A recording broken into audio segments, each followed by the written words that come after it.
Hello everyone, welcome back to my YouTube channel teaching subject. This is Nikita Tiwari. आज की video में हम आपके जनरल साइंस के पार्ट को कवर करेंगे। जनरल साइंस मतलब इसमें आपका बायो, केमिस्ट्री, फिज़िक्स सबके मिक्स्ड मोस्ट इंपॉर्टेंट क्वेश्चंस होंगे जो अदर स्टेट्स के डीएलएड एंट्रेंस एग्ज़ाम्स में आए हुए हैं। एसएससी के एग्ज़ाम्स हो गए, जितने भी कंपटीशन वाले एग्ज़ाम्स होते हैं उनमें ये क्वेश्चंस रिपीट हुए हैं, तो इनको आपको अच्छे से याद कर लेना है।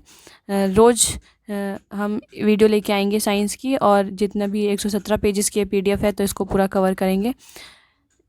तो वीडियो को एंड तक देखना। वीडियो पसंद आए तो प्लीज़ लाइक, शेयर, सब्सक्राइब कीजिएगा। और जिस भी स्टूडेंट ने अभी तक बुक को परचेज़ नहीं किया है और उनको प्रॉब्लम हो रही है अपने सिलेबस को कवर करने में, तो वो बुक को परचेज़ कर सकते हैं, ताकि आपका एक जो कॉन्फिडेंस है वो डेवलप हो जाए। और बुक के साथ साथ आपको जो भी मैं ऑनलाइन पढ़ाऊँगी वो भी चीज़ें अच्छे से करनी है, ताकि आपका थोड़ा सा भी चांस ना हो कि आपका एंट्रेंस छूटे। ओके, तो वीडियो को एंड तक देखिए। वीडियो पसंद आए तो प्लीज़ लाइक, शेयर, सब्सक्राइब कीजिएगा।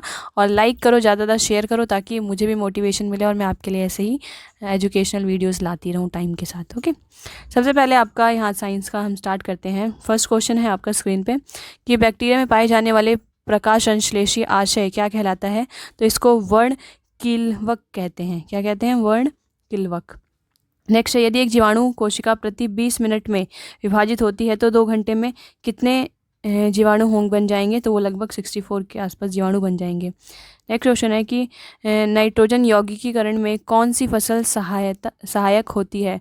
तो यह है फली की फसल। नाइट्रोजन यौगिकीकरण मतलब कि कुछ फसलें होती हैं ना जो नाइट्रोजन का स्थिरीकरण करती हैं, तो उसी में ये जो फसल है, फली की फसल है, वो इस काम को अच्छे से करती है, नाइट्रोजन की पूर्ति।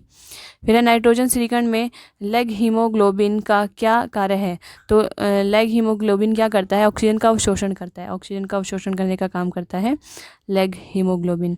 फिर है, कौन सा रोग बैक्टीरिया से होता है? तो यह तपेदिक। आपको डिजीज़ को अच्छे से कंप्लीट करना है, डिजीज़ पे 1-2 क्वेश्चन पक्का बनेगा।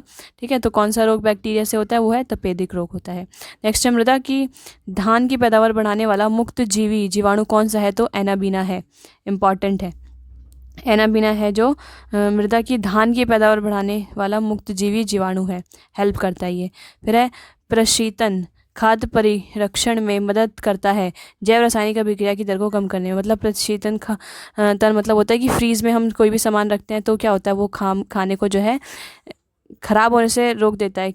इतने टेम्परेचर पे ठंडा रहता है खाना, तो वो जो भी रासायनिक अभिक्रिया की दर होती है वो स्लो हो जाती है। इसलिए खाना अगर फ्रिज में आप बहुत ज़्यादा दिन तक रखोगे तो ख़राब होगा। हाँ, स्टार्टिंग के 1-2 दिन में ख़राब नहीं होता है। ठीक है, नेक्स्ट है, दही जमाने में किस सूक्ष्मजीवी का प्रयोग किया जाता है? तो है लैक्टोबैसिलस का प्रयोग किया जाता है। नेक्स्ट क्वेश्चन है, किसके द्वारा दूध खट्टा होता है? तो बैक्टीरिया के द्वारा जो है दूध खट्टा हो जाता है। आपने देखा होगा कभी कभी अगर रात में आपने दूध को उबाल दिया है और अगले दिन काफ़ी टाइम तक उसे फ्रीज में नहीं रखा और बाहर ही रखा है, तो हल्का सा खट्टा हो जाता है। और ये मैंने किया, मेरे साथ काफ़ी बार हुआ है कि दूध खराब हो जाता है इस वजह से। नेक्स्ट है, दूध से के दही के रूप में जमने को क्या कहते हैं? तो कि क्या कारण है? तो इसका कारण है लैक्टोबैसिलस जीवाणु, जिसकी वजह से दूध जो है दही में कन्वर्ट हो जाता है। फिर कौन सा सहजीवी नाइट्रोजन यौगिकीकरण का जीवाणु होता है? तो वो है राइजोबियम। राइजोबियम नाइट्रोजन का यौगिकीकरण करता है। नेक्स्ट है, HIV द्वारा होने वाला रोग है एड्स। एड्स इंपॉर्टेंट है ये वाला। फिर एड्स वायरस क्या होता है? एक सूची RNA होता है। फिर है, एड्स का क्या कारण है? तो वायरस। वायरस की वजह से एड्स होता है। एबोला क्या है? एबोला भी एक वायरस है। ये सब डिजीज़ वाले टॉपिक हैं। एड्स कैसे फैलता है? तो शारीरिक संपर्क के द्वारा। मतलब एड्स फैलने के लिए आपने शारीरिक संपर्क किया, छींक हो गई, उसके थ्रू भी हो सकता है। मतलब आपके कांटेक्ट में वो चीज़ आने से आपको एड्स हो जाएगा। नेक्स्ट है, विषाणु में क्या होता है? तो न्यूक्लिक एसिड और प्रोटीन होते हैं वायरसेस में। सॉर्स क्या है? विषाणु जनित रोग है। सॉर्स क्या है? एक रोग है विषाणु जनित जो वायरस से होता है। खसरा संक्रमण किसके कारण होता है? तो विषाणु के कारण। खसरा जो है विषाणु के, वायरस की वजह से होता है।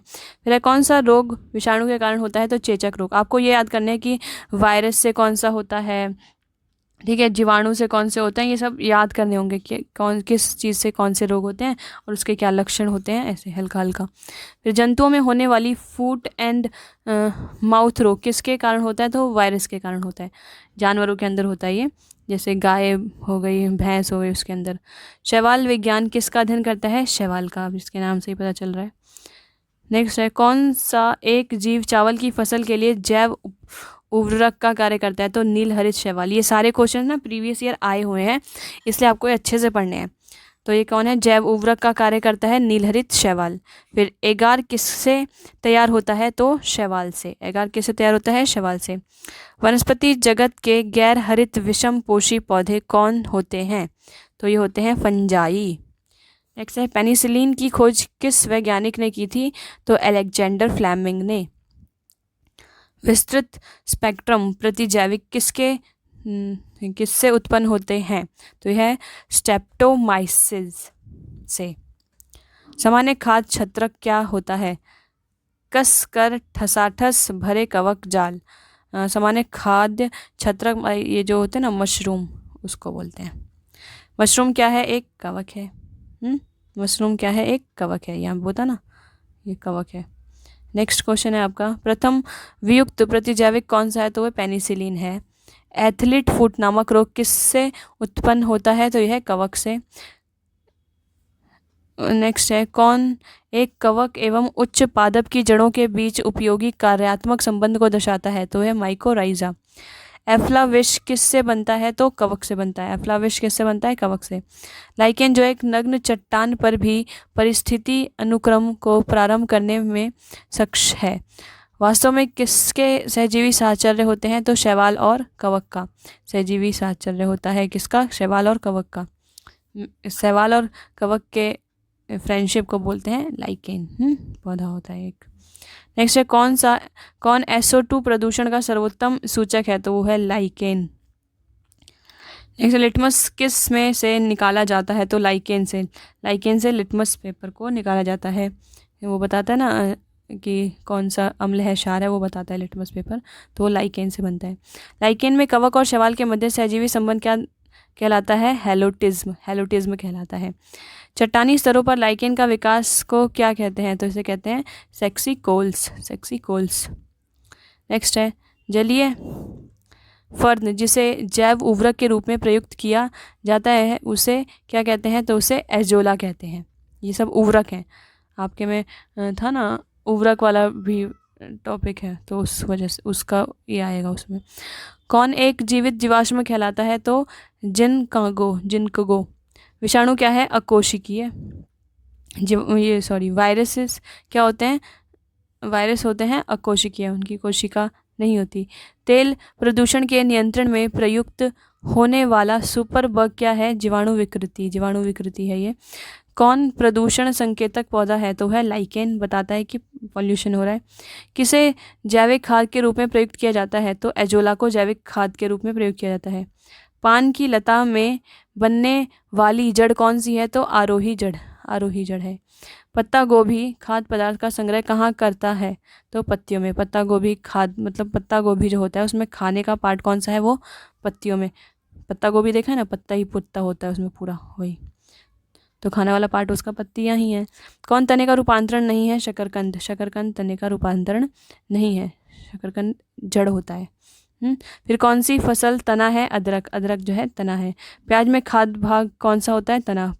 प्याज को जो हम खाते हैं ना, वो उसका तना वाला पार्ट होता है, ऐसा होता है ना प्याज, तो ये उसका तना है। ये पूरा, ये जो है पूरा तना है।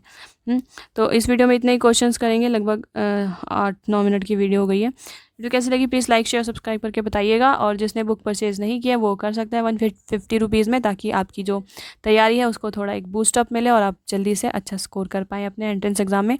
17 जून को एग्ज़ाम है, उस हिसाब से अपना टाइम टेबल बनाइए और सीक्वेंस में सारे टॉपिक्स जो हैं उनको कवर कीजिए। Okay, thank you.